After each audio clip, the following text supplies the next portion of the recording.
I got myself a CNC router last month and I thought I'd make a nice and easy warm-up project to learn how to operate it. In the end, it turned out to be the opposite of nice and easy. It actually got completely out of hand and it was quite a lot of guesswork involved in the design process. The idea behind this project was basically to do things I couldn't do before I got this machine. Because I've previously been limited to cutting straight lines on account of only having access to a table saw and other crude cutting methods, I wanted to really utilize circular shapes.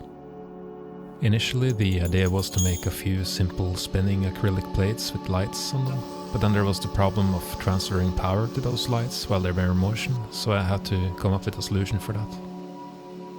I also figured, why not make the spinning plates into gears and construct a machine where each gear operates at a different cyclical velocity and thus creating ratios between the revolutions of the lights and each gear?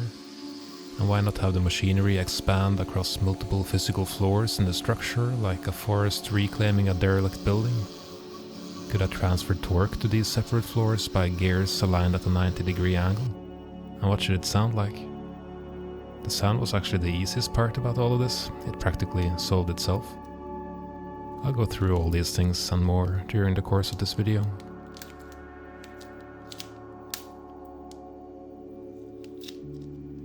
Since this was my first project with a CNC router, I really don't have a lot to compare the finish quality to.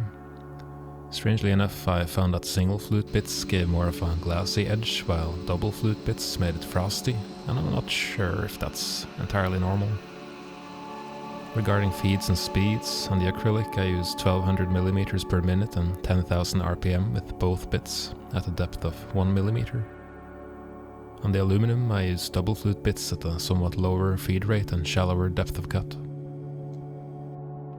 To solve the problem of providing electricity to the moving LED lights, I had to fashion my own slip rings. A slip ring, or rotary electrical joint, is a device used to transmit power and signals from a stationary structure to a rotating structure. This was done by 3D printing a mount with 2 slots in them, one for 5 volts and one for ground. I then fitted the aluminum rings into those slots and connected them to power through bolts which simultaneously fixed everything into the acrylic plates, or in this case, each separate floor. I would then bend the LED legs into specific shapes to make them press down on the aluminum rings as they moved along their circular path. There wasn't always an entirely trustworthy electrical connection between the lights and the power source.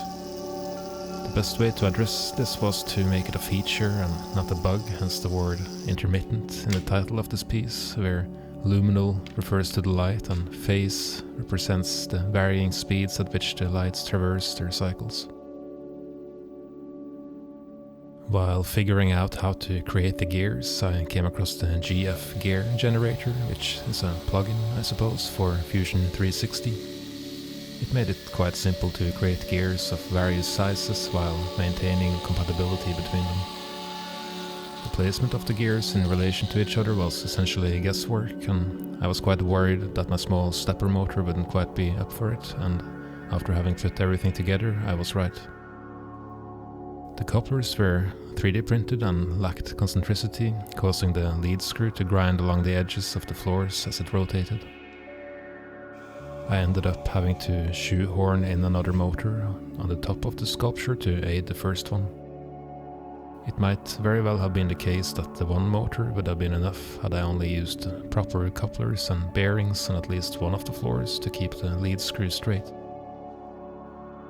I say lead screw, but it was actually just a threaded rod. Nevertheless, it was performing fine after I installed the second motor, which, in addition to providing more torque, also helped align the lead screw within the structure. While I, in the planning phase, was hoping to use gears at a 90-degree angle to transfer torque vertically to each separate floor, I decided not to push my luck and instead use the lead screw. I was starting to seriously doubt the feasibility of my design at this stage, and there was no way to check it without putting everything together. So that's what I did, and it didn't work. Adding another gear to the lead screw to drive the second floor ended up being the solution, which, along with the previously mentioned second motor, solved the remaining issues. As for the sound, I was immediately thinking of amplifying the sounds of the gears grinding against each other, and I remembered that I had some piezo elements I had used in an installation in The Hague almost 10 years ago. In that particular installation, I had used them as buzzers to capture the resonance frequencies of glass vessels, but this time I used them to pick up the vibrations in the structure. I mounted one piezo element directly underneath one of the 3D printed slip rings and had one bolt directly touching the surface of the piezo. I reused the speaker enclosure model from another project, and again I used the PAM8403 amplifier, which I also used in that previous project. While the sculpture is more than loud enough on its own, simply from the acoustic sound of the gears, the piezo element added a nice layer with more of a guttural quality. So that's all I have to say about this sculpture, really. I'm always quite bad at talking and writing about projects after I'm done with them, so if you have questions, write them in the comments and I'll reply in due course.